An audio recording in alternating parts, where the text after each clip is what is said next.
Hello everyone, tara at samahan nyo na naman ako at tayo magluluto na naman ng isang simple pero talaga namang masarap na ulam. So ayan, meron tayo dito mga sangkap. Ayan, meron tayong sibuyas, bawang, siling green at syempre hindi mawawala ang labuyo at maraming kamatis. At syempre meron din tayo ditong mackerel. So ayan, isang lata na malaki lang yan ang ilalagay natin dyan.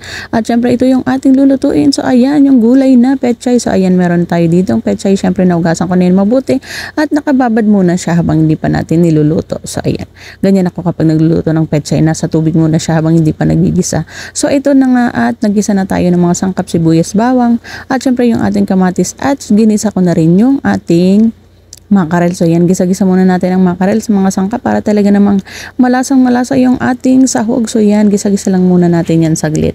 At syempre, lalagyan din natin yan ng konting patis. So yan, patis ang lalagay ko dyan na pampalasa. So yan, hindi ko na yan lalagyan ng asin. Okay na yan, patis.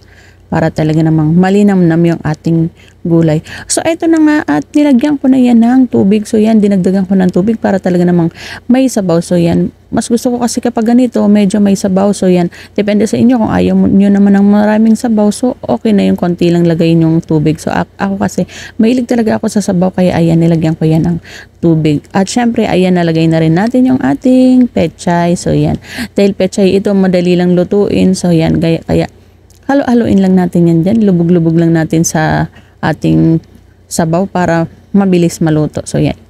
Kasi pag ganito kasi hindi ko siya sobrang lutong-luto. Gusto ko kasi pag mga gulay, mga half cook lang para mas malasa, mas masarap kainin.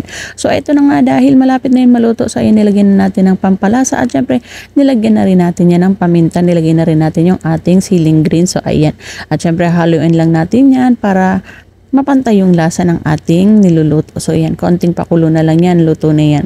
So eto na nga at nahalo na natin at syempre ayan na nga at luto na. So ayan, o diba, napakabilis lang lutuin at syempre masarap at masustansya ito dahil gulay ito. So ayan, sa mga mahilig kumain ng gulay na kagaya ko, so ayan, mga ganitong luto, okay na to. Masarap na, mas okay pa kasi nga gulay. So ayan, kaya sa mga gustong mag-ulam ng ganito, try ninyo ang aking recipe ng ginisang pechay na may mackerel. So yan, napakasimpleng ulam pero talaga namang masarap at malinamnam at paniguradong magugustuhan ninyo. So yan ang aking recipe.